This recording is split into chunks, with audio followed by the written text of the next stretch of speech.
በስመ አብ ወወልድ ወመንፈስ ቅዱስ አሐዱ አምላክ አሜን። መጽሐፍ ስንክሳር ዘወርኃ የካቲት ዕለት 13 የካቲት። በዛ ዕለት እዚኣ ካብ ሃገር አትሪብ ቅዱስ ሰርጊስ ሰማዕትነት ተቀበለ። ምስኡ ከዓ አቡኡን አዲዩን ኣሕዋቱን ካልኦት እውን ብዙሓት ሰባት ምስኡ ሰማዕትነት ተቀበሉ። እዚ ቅዱስ እዚ ወለዱ ህያዎት ነበሩ። ስም አቡኡ ቴዎድሮስ ስም ኣዲኡ ከዓ ማርያም ይባሃሉ።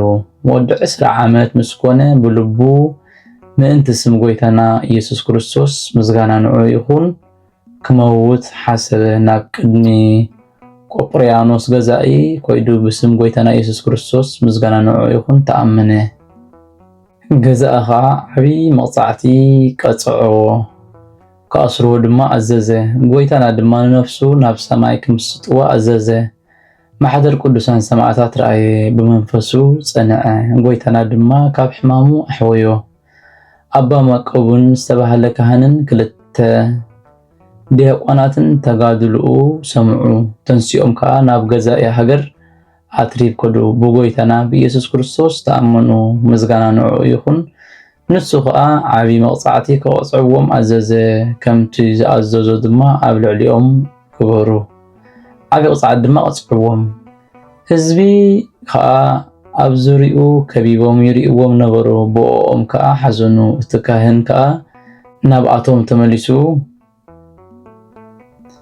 ገሰፆም መሃሮም እውን ከምዚ ኢልኩም ኣብታ ቅንዕቲ ሃይማኖት ጎይታና ኢየሱስ ክርስቶስ ጽንዑ፣ ምስጋና ንዑ ይኹን ኢሉ ኣዘዞም። ካብኡ ኣብ ልዕሊ ማይ ጸልዩ ነፀገሎም። ጸጋ መንፈስ ቅዱስ ከዓ መሊእዎም። ብጎይታና ብኢየሱስ ክርስቶስ ተኣመኑ። ኣራእሶም ከዓ ብሰይፍ ቆረፅዎም። ናይ መንግስቲ ሰማያት ኣኽሊል ሰማዕትነት ተቐበሉ። መሊሱ እቲ ገዛኢ ነቲ ካህን ኣብ ምንዳድ ቤተ ብሌነ ከእትውዎ ኣዘዘ። ከምቲ ዝኣዘዙ ከዓ ኣተውዎ እሞ ጎይታና ግና ካብቲ ሓዊ ኣድሓኖ። መልኣኽ እግዚኣብሔር ተገለፀሉ እሞ ምእንቲ ስም ጎይታ 3 ግዜ ሰማዕትነት ከም ዝቕበል ኣረድኦ። እቲ ገዛኢ ካብቲ እቶን ሓዊ ኣውፅኡ ናብ ሃገረ እስክንድርያ ሰደዶ። ኣብኡ ድማ ጎድሉ ፈፂሙ ኣኽሊል ሰማዕትነት ተቐበለ። ንቅዱስ ሰርጊስ ከዓ ቆጵርያኖስ ገዛኢ ናብኡ ኣምፅኦ። ዓብይ መቕፃዕቲ ድማ ቀፅዖ። ናይ ሓፂን ዓንክሊል ኣምፅኡ ብኡ ኣርገፆ። ኩሉ ስጉኡ ከዓ ተቆራረፀ። ጎይታና ኢየሱስ ክርስቶስ ግና ምስጋና ንዑ ይኹን ጥዑይ ገይሩ ብዘይ ጉድለት ኣተንስኦ። ካብኡ ድማ ንክሰግደሉ ኢሉ ነቲ ጣዖት ኣምፃሉ። ንሱ ግና ብእግሩ ረጊሑ ኣውደቆ። ተሰባበረ ድማ። ቆጵርያኖስ ገዛኢ ነዚ ምስ ረኣየ ብጎይታና ብኢየሱስ ክርስቶስ ኣመነ። ምስጋና ንዑ ይኹን ንርእሱ ከድሕን ዘይኽእል ኣምላኽ ከመይ ገይሩ ደኣ ንኻልኦት ከድሕን ይኽእል በለ። ኣውህዮስ ዝተባሃለ ሓለቓ ሰራዊት ከዓ ንቅዱስ ሰርጊስ ዓብይ መቕፃዕቲ ቀፅዖ። ቆርበቱ ቆሊጦም ብጨውን ብመፂፅ ነገርን ገይሮም ክፍሕፍሕዎ ኣዘዘ። ጎይታ ግና ሓይሊ ሂበ ፀነንዖ ነበረ። ኣዲዩን ሓብቱን ምስ ሰምዓ ናብኡ መፃ። ምስ ረኣይኦ ከዓ ኣብ ልዕሊኡ በኸያ። ሓብቱ ከዓ ካብ ብዙሕ ሓዘና ዝተለዓለ ሞተት። እዚ ቅዱስ ግና ናብ እግዚኣብሔር ጸለየ እሞ ሓብቱ ከዓ ካብ ሞታታት ተንስአት። ናይ ሃገር ኣቅፋሃስ ቅዱስ ዮልዮስ ናብኡ መፀ። ገድሊ ሰማዕታት ዝፀሓፈ እዩ። ናይ ቅዱስ ሰርጊስ ገድሊ ድማ ተረድአ። ንሱ ንስጉኡ ዝግደስ ከም ዝኾነ መወዳእታ እውን ከም ዝገንዞ ኪዳን ኣተወሉ። ካብኡ ኣውህዮስ ሓለቓ ሰራዊት ንቅዱስ ሰርጊስ ብመንኮራኩር እግሪ ዓረብያ ገይሮም ከሳቂይዎ። መብራህቲ ሓዊ ኣብ ኣእዛኑ ከእትውሉ ኣፅፋር ኢዱን እግሩን ክመቕልዎ ኣብ ክሳዱ ዓብይ እምኒ ሰቂሎም ኣብ ዓራት ሓፂን ከደቅስዎ ብትሕቲኡ ሓዊ ከኣጉድሉ ኣዘዘ። ከምቲ ዝኣዘዞም ከዓ በዚ ኩሉ ስቃይ ቀፅዕዎ። ጎይታና ኢየሱስ ክርስቶስ ከዓ ምስጋና ንዑ ይኹን የፀናንዖ። ኣቕሶዱ ድማ ይሕውየሉ። ብዘይ ገለ ጉድለት ድማ ጥዑይ ገይሩ የተንስኦ ነበረ። እዚ ሓለቓ ሰራዊት ብምቕፅዑ ብምስቃዩ ምስ ደኸመ ርእሱ ብሰይፍ ክቆርፅዎ ኣዘዘ። ቅዱስ ሰርጊስ ከዓ ኣፀቢቑ ተሓጎሰ። ናብ ኣቡኡን ኣዲኡን ኣሕዋቱን መልእኽቲ ለኣኸ። ኩሎም ኣዝማዱ ቤተሰቡን ከዓ ክርእይዎ መፁ። ምስ መጹ ኸዓ ኣብ ኣፉ ሉጋም ገይሮም ርእሱን ክስይፍዎ ስሒቦም ክወዝዎ ጸንሕዎም እሞ ነቲ ገዛእን ንርኹሳት ጣዖታቱን ደገምዎም። ገዛእ ኸዓ ተቆጥዐ። ምስ ቅዱስ ሰርጊስ ንኩሎም ኣራእሶም ክቆርጽዎም ድማ ኣዘዘ። ከምቲ ዝኣዘዞ ኸዓ ንኩሎም ኣራእሶም ቆረጽዎም። ኣኽሊል ሰማዕትነት ናይ መንግስቲ ሰማያት ድማ ተቐበሉ። ካብቲ ህዝቢ ሓደ ንእሽተይ ህፃን ነበረ። ጎይታ ኸዓ ኣዒንቱ ከፈተሉ እሞ ናይዞም ቅዱሳን ሰማዕታት ነፍሳት መላእኽቲ ናብ ሰማይ ክዕርግዎን ከለዉ ረኣየ። ብዓብይ ቃል ከዓ ጨርሐ፣ ኦ ጎይታይ ኢየሱስ ክርስቶስ ይቅረ በለለይ በለ። ወለዱ ከዓ እቲ ገዛእ ከይሰምዕ ፈርሑ። ብዛዕባኡ ከዓ ከየጥፍኦም ናብ ጎይታ ክጭርሕን ክእውን ከሎ ንሳቶም ከዓ ኣፉ ይዓብስዎ ነበሩ። መሊሶም እውን ኣብ ልዕሊኡ ኮይኖም ፀቐጥዎ እሞ ሞተ። መላእኽቲ ከዓ ንነፍሱ ተቐቢሎም ኣዕረግዋ። ናይ መንግስቲ ሰማያት ኣኽሊል ሰማዕትነት ተቐበለ። በረኸት ቅዱስ ሰርጊስ በረኸት ኩሎም ቅዱሳን ሰማዕታት ምሳና ይኹን ንዘለዓለም ዓለም አሜን። ሰላም እብል ለመስተጋድል ሰርጊስ ሙሉአ አጽፋር በመጥባይት ወዝሁ ቀማእስ ለማህበራኒሁ ሰላም ሰማዕታተ ክርስቶስ ምስለ ዲያቆናት ክልኤቱ ወምስለ መቃቡን ቀሲስ አስተርአዩዎ በስብሐት ለሕፃን ንኡስ። ሰላም እብ ነተጋዳላይ ሰርጊስ ሙሉሕ አጽፋር ብኸራሩ ቁሉጥ ቆርበት ማእስ ንማሕበሩ ሰላም ሰማዕታት ክርስቶስ ምስ ክልተ ዲያቆናት ምስ መቃቡን ቀሲስ ዝተርአይዎ ብኽብሪ ንሕፃን ንኡስ። በዛ ዕለት እዚኣ ቅዱስ ኣቦ ኣባ ጢሞቴዎስ ናይ ሃገረ እስክንድርያ ሊቀ ጳጳሳት ዓረፈ። ንሱ ቁፅሩ ካብቶም 32 ኣበው ሊቃነ ጳጳሳት እዩ። እዚ ቅዱስ ተጋዳላይ ኣቦ ምእንቲ ስም ተቕንዕቲ ሃይማኖት ብዙሕ ሽግር በፅሖ። በቲ እዋን እቲ ናይ አንጾኪያ ሊቀ ጳጳስ ኣባ ሳዊሮስ ኣብ ምድሪ ግብፂ እናዞረ ኣብኡ በፅሐ። ንሱ ካብ ሃገር ናብ ሃገር ካብ ደብሪ ናብ ደብሪ ካብ ቦታ ናብ ቦታ እናተንቀሳቀሰ ምስ ክቡር ኣቦ ኣባ ጢሞቴዎስ ኮይኑ ንምእመናን የጸናንዖም ነበረ። ብዘመኑ ከዓ ክፉኣት ሰባት ካብ ሃገር ቁስጥንጥንያ ብናይ ርኩስን ርጉምን ኣውጣኪ እምነት ብምትሓት ዝኣምኑ ከምኡ ድማ ንክርስቶስ መድሃኒና ሕማማቱን ትንሣኤኡን ዝኽሕሉ ተላዓሉ። እዚ ቅዱስ ኣቦ ኣባ ጢሞቴዎስ ከዓ ኣብ ገዞም ካብ ምድሪ ግብፂ ከዓ ሰጎጎም ወሲኹ ከዓ ዝርኩስ ኣውጣኪ ብቃሉ ንዝኣምኑ ወገዞም። ብዘመኑ ኣማኒ ንጉስ አንስጣስዮስ ዓረፈ። ኣብ ከክንድኡ ከዓ ዮስጥያኖስ ከሓዲ ኬልቄዶናዊ ነገሰ። ንሱ ክንደ ኣባ ጢሞቴዎስ ንኣብሊላሪዮስ ሊቀ ጳጳሳት ሾሞ። ንኩሎም ኣመንቲ ናብታ ማሕበር ኬልቄዶን ርክስቲ ሃይማኖትን ክመልሶም ደለየ።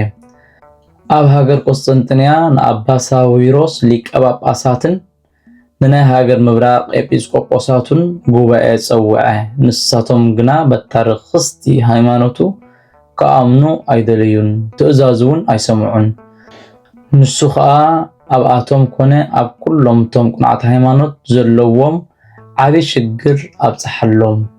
እዚ ቅዱስ ኣቦ ኣባ ጢሞቴዎስ ከዓ ኣብ መንበር ማርቆስ ወንጌላዊ 17 ዓመት ተቐመጠ። ካብኡ ብሰላም ዓረፈ። በረኸቱ ምሳና ትኹን ንዘለዓለም ዓለም አሜን። ሰላም እብ ጢሞቴዎስ ሰባኬ ወሊቀ ጳጳሳት ዝኬ በመዋዕሊሁ ተውህበ ለመሃይምናን ቡራኬ ወውእየ በነደእ ቃሉ ከመ ስብረተ ሐምል ሙላኬ እለተኣመኑ በትምህርቱ ለእሉ ኣውጣኬ። ሰላም እብል ንጢሞቴዎስ ሰባኼ ሊቀ ጳጳሳት ዝኾነ ዝኬ ብዘመኑ ተውህበ ንምእመናን ቡራኬ ባህልሃል ተቃሉ ነደዱ ከም ዝተቀደደ ሐምል ሙላኬ ብትምህርቱ ዝተኣመኑ ንኸሓዲ ኣውጣኪ። በዛ ዕለት እዚኣ ኣውሳብዮስ ካልእ በዓል ጽቡቕ ዝኽሪ ጥዑም ዜና ሰማዕትነት ምስ ተቐበለ ዓረፈ። ንሱ ወዲ መስፍን ሶርያ እዩ። መንፈስ ቅዱስ ዝመልአ ሓብቲ ነበረቶ ስማ ድማ ኣውሎፍያ ትበሃል እዚ ቅዱስ ከዓ ብተግሳጽን ብጥበብን ኣዕብይዎ ካብኡ ኣዝያ ጽብቕቲ ዝኾነት ጓል ንጉስ ሮም ኣሕፀይዎ ብዓቢ ክብሪ ከዓ ኣመርዓውዎ በታ ዕለት እቲኣ ናብ ሓፍቱ ኮይዱ እስከ ምኽሪ ኣማኽርኒ ኣነ ብሕልናይ ነዚ ናይ ዓለም ነገር ኣይብህጎን እየ ከምንን እየ ዝደሊ እዛ ሰበይቲ ክቕበላ ዶ ምስኣ ክነብር ወይ ከዓ ክሓድጋ በላ ሓፍቱ ድማ መለሰትሉ ናይ ዝሓለፈ ዓለም ጣዕሚ እንታይ ክጠቕመካ ኢሉ ከም ድሜጥሮስ ብድንግልና መንበር ይሕሸካ በለቶ ምሸት ምስኮነ ናብታ ዘምጽኡሉ መርዓት ዘላቶ ቤት መርዓቱ ኣተወ ብኽሳዳ ሒዙ ድማ ኦ ሓፍተይ ጽቡቕ ነገር ዝነገረኪ ኣሎኒ እሞ ሓራይ በልኒ በላ ንሳ ከዓ ነገረኒ በለቶ ኦ ሓፍተይ ፍለጢ ናይ ዓለም ፍትወት ክሓልፍ እዩ መልክዕ ይኹን ጽባቐ ኩሉ ክሓልፍን ክጠፍእን እዩ ብዘይካ ግብሪ ጽድቂ በይኑ ወላ ሓንቲ ዝጠቕሞ የለን ሕጂ ከዓ ንዓና ብድንግልና እንተነበርና ይሕሸና መቕደስ ስጋና ኣይነርክስ በላ ንሳ ከዓ ኦ ሓወይ ኣነ ከዓ መውስቦ ኣይደልን እየ ሓራይ በለቶ ካብኡ ክልቲኦም ሓቢሮም ብመንገዲ ጽድቂ ክኸዱ ጀመሩ 2 ዓመት ብሕብእቲ ገድሊ ነበሩ ቁርባን ምስ ተቐበሉ እንተዘይኮይኑ እኽሊ ኣይበልዑን ነበሩ ኣብ ዓራት ይድቅሱ ለይቲ ለይቲ ኣብ ባሕሪ ይቆሙ መዓልቲ ድማ ናብ ቤተ ክርስቲያን ኣትራ ዝተባህለት ይኸዱ በብ40 እናገበሩ 100 ግዜ ይሰግዱ መዝሙር ዳዊትን ወንጌላትን ድማ ኩሉ ግዜ ይንብቡ ነበሩ ሓንቲ መዓልቲ ሰይቲ ንጉስ ሶርያ ረኣየቶ ክልተ ኣገልገልታ ልኢኻ ከዓ ንኣውሳብዮስ ኣምጽዎ በለቶም ናብ ኣምጽዎ ድማ ጽቡቕ ኣልባሳትን ስሉም ኣንሶላታትን ኣብ ዓራታ ኣንጸፈት ኣብ ክሳዳ እውን ሽልማት ወርቂ ተሸለመት ንኣውሳብዮስ ከዓ ንዓመሳይ ተቐመጥ እሞ ኣብ ልበይ ዘሎ ክነግረካ በለቶ ኣውሳብዮስ ከዓ ደው ኢለ ከለኹ ንገርኒ ኣነ ምስ ሰይቲ ንጉስ ክቕመጥ ኣይግባእንን እዩ በላ ንሳ ከዓ ብብዝሒ ፍቕርኻ ስጋይ ኣንቀጥቀጠ ኣዕፅምተይ መኸኸ ንዓምሳይ ኣዕርፍ በለቶ እዚ ቅዱስ ከዓ ኣነ ምሳኻ ክዕርፍ ኣይግባእንን እዩ ትእዛዝ ልዑል እግዚኣብሔር ክጥሕስ ኣይክእልን የበላ ክትሕዞ ምስ ደልየት ካብኣ ሃዲሙ ወፅሞ ኣብ ቤተ ክርስቲያን ኣተወ ሽዑኡ ነገልገልታ ፀዋዓቶም ኣውሳብዮስ ባዕንቱ ምስ ረኣየኒ ጻዕርን ሕማምን ሓዘኒ ንሱ በዓል ስራይ እዩ በለቶም ካብ ቤተ ክርስቲያን ኣውፅኦም ናብኣ ኣምጽዎ 14 መምሃራን ኣዘዘት መሊሳ ብክልተ ኣባትር ሓፂን ክሃርምዎ ኢድ እግሩ ኣሲሮም ኣብ ዕንጨይቲ ክሰቕልዎ ኣዘዘት ኣብቲ መእተዊ ዓዲ ሰቐልዎ ሓንቲ ካብተን ኣግራዳ ልኢኻ ካብዚ ስቕለት ክተውርደካ ንግስቲ ሓራይ በላ ኢላ ትዛረቦ ልእኽቲ ለኣኸትሉ ንሱ ግና ናይ ዛረኽስቲ ቃላ ኣይሰምዐን እንተኾነ ንብዓቱ ከም ማይ ክረምቲ እናባሓዘ ጸሎት ክጽሊ ጀመረ ኦ ጎይታይ እግዚአብሔር ኣምላኽ አብርሃም ኣምላኽ ይስሐቅ ኣምላኽ ያዕቆብ ነቦታትና ካብ መከራ ዘድሓንካዮም ንባርያኻ ንኣውሳብዮስ ኣድሕነኒ ንያዕቆብ መድሃኒቱ ዝኣዘዝካ ንስኻ ኢኻ ንዳንኤል ካብ ጥምያት ኣናብስ ንሶስና ካብ ኢድ ረበና ዘድሓንካ ኦ ጎይታ ካብ ኢድ ዓማፅን ገፋዕን ኣድሕነኒ ብዘይካ ረዳኢ የብለይን እናበለ ጸልየ ካብኡ ክሳዱ ብገመድ ገይሮም ክሓንቅዎ ብ168 ሸኽላት ክወቅዎ ኣዘዘት ከምኡ ድማ ገበርዎ ሽዑ ሚካኤልን ገብርኤልን ሊቀ መላእክት መጹ ብትእዛዝ ጎይታና ድማ ነቶም ኣብ ኣካላቱ ዝነበሩ ሸኽላት ኣውጽኡሉ እሞ ብዘይ ገለ ጉድለት ጥዑይ ኮነ ንጉስ ካብቲ ከይድዎ ዝነበረ መስተመለሰ ብዛዕባ ኣውሳብዮስ ሓተተ ንሰበይቱ ከዓ ንኣውሳብዮስ ንስቕለትን ንሞትን ዝወፈኽሞስ እንታይ እዩ በዲሉ በላ ሰበይቱ ከዓ ንንጉስ ክነግረካ ኣሓፍር እፈርህ እውን እየ በለቶ ንጉስ ግና ካባይ ኣይትፍርሂ ንገር ንድኣ በላ እዚ ሰብኣይ እዚ በዓል ስራይ እዩ በይነይ ከለኹ ናባይ ኣተወ ክትዛረቦ ዘይትኽእል ተግባር ሓተተኒ ምስ ኣበኾ ድማ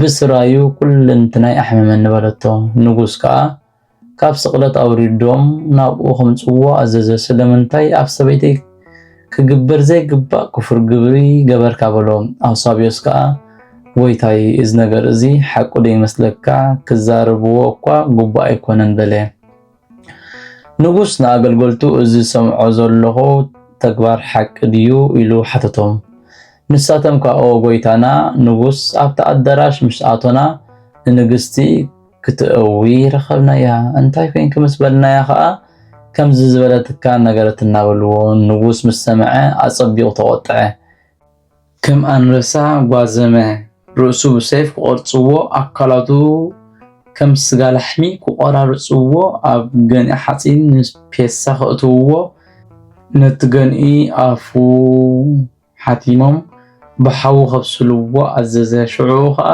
ካልኣይ ሚካኤልን ገብርኤል ሊቀ መላእክት መጽኦም ካብቲ ገንኢ ኣውፅኦም ብጥዑዩ ኣልዓልዎ ካብ ሙታን ምስ ተንስአ ኣብ ተዓዲ ክንቀሳቐስ ረኸብዎ ጥዑይ ከም ዘሎ ከዓ ንንጉስ ነገርዎ ናብኡ ከምፅዎ ድማ ኣዘዘ ሽዑ ኣርባዕተ ሓፃውን ኣብ ኣካላቱ ኣተውሉ ሓደ ኣብ ክሳዱ ሓደ ኣብ ጎኑ ሓደ ኣብ ሕቁ ሓደ ኣብ ብርኩ ገይሮም ናብ ሓዊ ኣተውዎ ሳልሳይ ግዜ ከዓ ሚካኤልን ገብርኤልን ሊቀ መላእክት መጽኦም ነቲ ሓዊ ኣጥፍእዎ ኡራኤል መልኣኽ ከዓ ናብ ሰማይ መሰጦ 14 ዓመት ከዓ ኣብኡ ነበረ ካብኡ ናብ ምድሪ ተመሊሱ ንተቕንዕቲ ሃይማኖት እናሰበኸ 40 ዓመት ገበረ በእዳው ከዓ ኣዝዮም ብዙሓት ክቁፀሩ ዘይከኣሉ ኣረማውያን ኣመኑ ጎይታና ኢየሱስ ክርስቶስ ከዓ መዘኮርትኡ ንዝገብር ክሳብ ሰብዓይ ወለዶ ኪዳን ሃቦ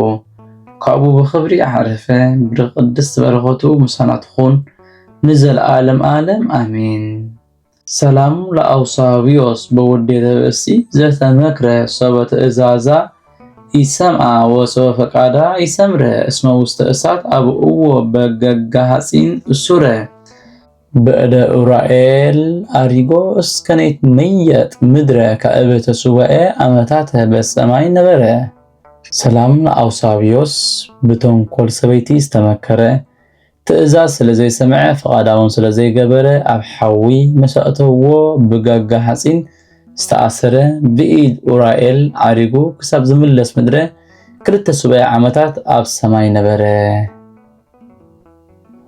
በዛ ዕለት እዚኣ ፍቂ ጦር ሰማይት ዝተወለላ እያ ጸሎቱን በረኸቱን ምሳና ይኹን ንዘለዓለም ዓለም አሜን ሰላም ለልደትከ ከመጽጌዶን ጎላት ዘቆላ ለሶካ ኃጢአት በማይከላ ፍቂ ጦር ፀሐይ ዘተረውጽ በሰረገላ እያስጥም ህይወትየ ለቆረ ኃጢአት ማይበላ ሐመረ ንግደትየ አጥኢ በሞትከ ተድላ ሰላም ለልደትካ ከመጽጌዶን ጎላት ናይ ቆላ ንእሾኽ ኃጢአት ኣብ ማእኸላ ፍቂ ጦር ፀሐይ እትጎይ በሰረገላ ንህይወተይ ከጥሕላ ናይ ኃጢአት ቆሪ ማዕበላ መርከብ መገሻይ ኣማዕራሪ በሞትካ ተድላ ዘቕረብኮ ማህሌት ኣዘኻኺራ ኢላፍ ካብቶም ኣዘውቲሮም ዘገልግሉኻ ኩሉ ግዜ ብዘይ ምዕራፍ እንዳኸንብብ ተቐበል ናይ ድኽነተይ መጽሓፍ ዝገበርካ ጎይታ ናይ ተመበለት መባእ ወኩፍ ካብ ዘእተውዎ ሃብታማት ናይ ሃብቶም ተረፍ ነቢያት ቅዱሳን